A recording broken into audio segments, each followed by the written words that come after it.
Welcome, Commander Exegius again.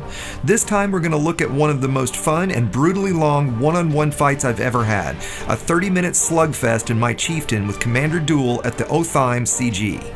To be clear, while I enjoy and primarily engage in combat, I am by no means the best fighter in the galaxy. I'm sharing this analysis as I learned a lot from this engagement and hoped others would enjoy and learn from it as well. Let's start with a bit about my Chieftain. My build is in the description below. In summary, it's a bi-weave hull tank build with thermal modification on the shields, 2 heavy duty and 1 thermal booster, and a point defense. I'm running 2 focused large advanced plasma accelerators, one with target lock breaker and the other dispersal.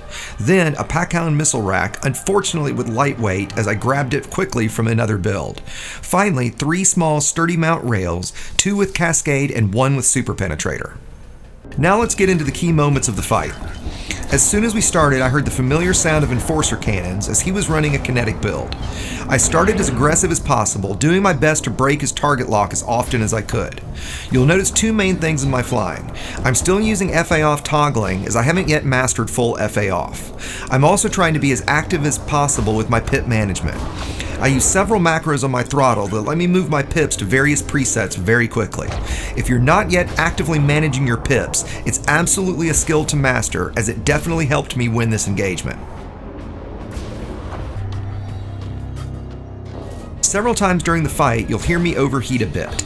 As I'm running the focus blueprint on my APAs, they run much hotter than the efficient, but happily they work great with this build. The additional speed of the projectile makes landing the otherwise slow PA shots far easier, dramatically increasing my damage output. I was surprised to see that he was running a prismatic shield. As this isn't very common for hull tank builds, it definitely gave me an advantage. As you'll see later, when he loses his shields, he never recovers them, as he clearly never returned any pips to systems. After the fight, he commented that he's likely to switch to bi-weaves, which I think is a great idea. You may notice my wingmate dropped in earlier to watch, as did a commander from SDC. I was happy that he didn't engage and only stayed a bit to watch. As soon as I saw incoming missile, I knew I could be in trouble. Missiles can be the bane of a bi-weave build. Given he had pack hounds, my point defense wasn't going to be very effective. It would be important to target lock break him as much as possible. I was already low on ammo as I had just finished a fight with another commander. Fortunately, I had the needed materials for synth later in the fight.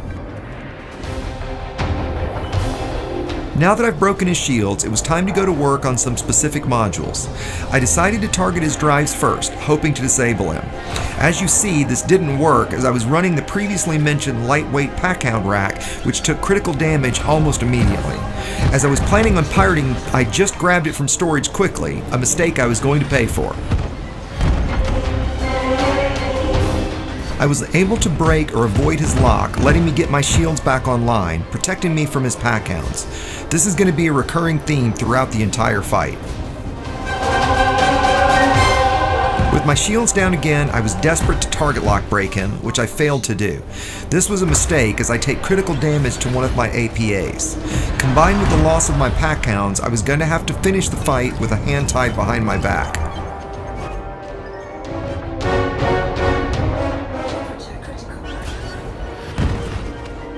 And there it is. I've lost one of my 2 APAs. This fight just got a whole lot harder. With my point defense out of the picture, not that it was helping much against pack-hounds anyway, his missiles were going to be that much more of a problem. At this point, I was pretty sure the fight wasn't going to go my way. With my remaining APA beginning to malfunction, I really didn't think I stood a chance. Ultimately, this caused the fight to drag on for such a long time. Here, I'm glad he's using up his pack-hounds as they are doing very little damage against my shields. He commented later he had to synth multiple times during the fight.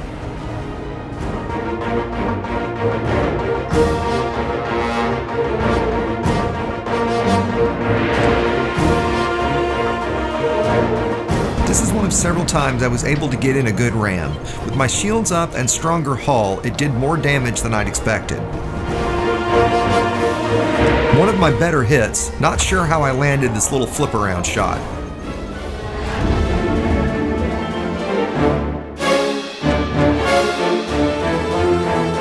As I noticed I was getting low on ammo, it was time for me to synth the reload. I just realized I should have rearmed my rails as well.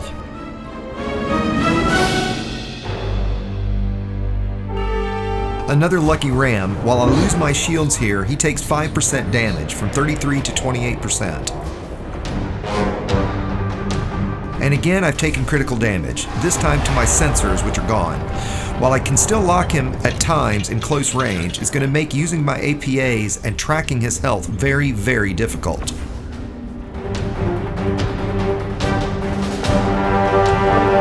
Here I'm able to get in a great ram, dropping him from 19 to 10% hull while doing no damage to myself.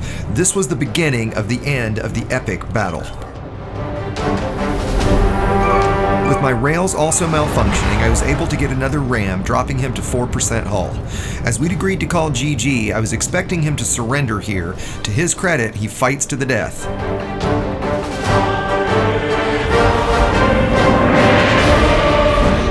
And with that final ram, the fight comes to a close. Huge respect to Commander Duol for such an epic fight.